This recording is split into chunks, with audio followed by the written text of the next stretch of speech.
আসসালামু আলাইকুম। নাইম টিচিং পয়েন্টে তোমাদের স্বাগতম জানাচ্ছি। মোহাম্মদ নাইমউদ্দিন।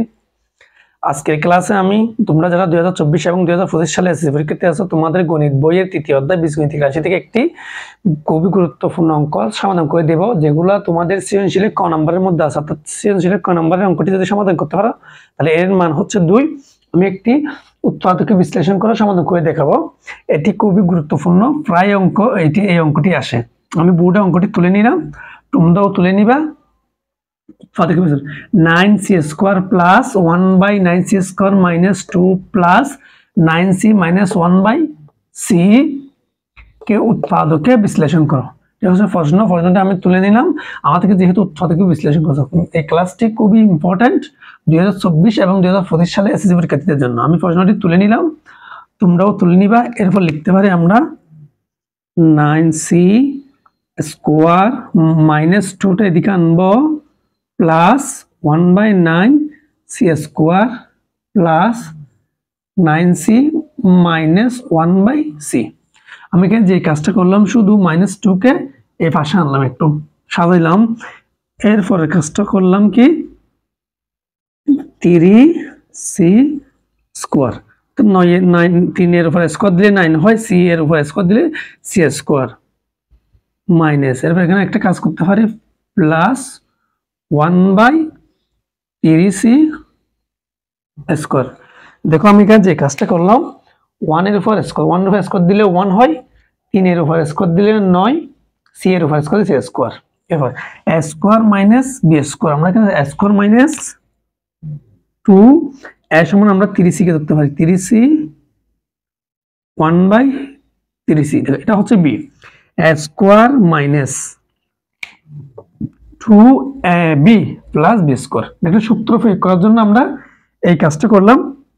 দেখো আমরা যদি এটাকে বর্গ করি, অর্থাৎ 9c কে বর্গ করলে 3c কে বর্গ করলে 9c স্কয়ার হয়, মাইনাস আছে মাইনাস 3c আর 3c যদি আমরা কাটি দিই তাহলে 2 এর সাথে 1 গুণ করলে -2 প্লাস আছে প্লাস 1 এর উপর যদি স্কয়ার দিলে 1 হয়, 3c এর উপর স্কয়ার দিলে 9c স্কয়ার। এটা মিলাইলাম। এরপর আমরা কাজটা করতে পারি প্লাস 9c মাইনাস 1/c, এটা লিখলাম। তাহলে আমরা এখন লিখতে পারি a square minus 2ab plus b square. তাহলে a minus b whole square 3c minus 1/b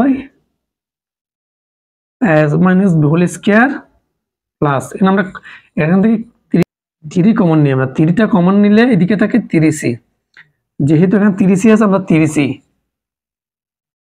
minus 1/3c। যেহেতু আমরা 9c থেকে 3 যখন কমন নিলাম, অর্থাৎ কমন নেওয়া অর্থ হচ্ছে কি ভাগ করা, অর্থাৎ 9c কে 3 দ্বারা ভাগ, 3 আর 9 দিয়ে ভাগ করে 3, এদিকে c আছে সেটা দিয়ে দিলাম। তাহলে কমন নেওয়া মানে হচ্ছে ভাগ। তাই এখান থেকে 3 দিয়ে যদি 9c কে ভাগ করি তাহলে থাকে 3c মাইনাস, যেহেতু 1/c এটাকে যদি ভাগ করি 1/c ভাগ 3 দিয়ে যদি আমরা ভাগ করি তাহলে হয় 1/c ইন্টু, আমরা করতে পারি কি নিচে 1 আছে, নিচে 1 থাকলে উপর 3 আছে, নিচে উপরে 1, 3c দিয়ে গুণ করলে তাহলে আসে 3c/1। তো এটা হচ্ছে এভাবে নিলাম। এরপর আমরা এটাকে লিখতে পারি 3c minus 1/3c, 3c minus 1/3c। এখানে আমি যে কাজটা করলাম 3c মাইনাস 1/3c এর উপর পাওয়ার আছে 2, তার মানে 2 বার করে লিখলাম।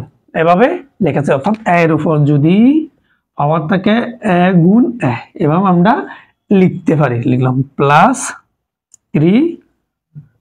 3c minus 1/3c। আমি জাস্ট যেহেতু 3c মাইনাস 1/3c এর উপর পাওয়ার আছে 2, সেহেতু আমি দুইটা করে লিখলাম। এরপর আমরা এই দুটোটা থেকে কমন নিব। এখানে 3c minus 1/3c, 3c minus 1/3 common আছে, যেহেতু কমন আছে একটা মিল আছে, মিল থাকার কারণে কমন নিব। কমন নিলে হয় 3c মাইনাস 1/3c কমন নিলাম। এই দুটার থেকে যখন আমি 3c মাইনাস 1/3c কমন নিয়ে নিলাম, অর্থাৎ 3c কাটে, তাহলে আরেকটা 3c থাকে। তাহলে আমরা লিখতে পারি কি 3c মাইনাস 1/3c। আচ্ছা নিলাম। এরপর আমরা যে কাজটা করতে পারি 3c - 1/3c দিয়ে যদি 3c - 1/3c ভাগ করি তাহলে এটা কাটা গেলে থাকে +3 এটাকে আমরা আনসার লিখতে পারি। এটাই হচ্ছে উৎপাদকের বিশ্লেষণের আনসার। অঙ্কটি সহজ এবং গুরুত্ব খুব ইম্পর্টেন্ট, তোমরা অবশ্যই অঙ্কটি প্র্যাকটিস করবা। ক নম্বরে সৃজনশীল, যেহেতু সৃজনশীল ক তিনটাতে আসে, ক নম্বরে এই উৎপাদক বিশ্লেষণটি আসতে পারে, বিশেষ করে তোমরা যারা 2024 এবং 2025 সালে এসএসসি পরীক্ষা দিচ্ছ তোমাদের জন্য। যদি কোনো একটা অংশ না বুঝো, কোনো একটা লাইন না বুঝো, অবশ্যই কমেন্ট বক্সে কমেন্ট করে জানাবে, আমি পরবর্তী ক্লাসের মাধ্যমে সমাধান করে দেওয়ার চেষ্টা করবা। আর তোমরা যদি আমার চ্যানেলে নতুন হয়ে থাকো, চ্যানেল সাবস্ক্রাইব করে পাশে থাকা বেল বাটনটি ক্লিক করবে, কেননা আমি ভিডিও দেওয়ার সাথে সাথে তোমরা সবার আগে নোটিফিকেশন পাও। পরবর্তী আরেকটি ক্লাস থেকে হচ্ছে, তখন ভালো থাকবে, সুস্থ থাকবে। আল্লাহ হাফেজ, আসসালামু আলাইকুম।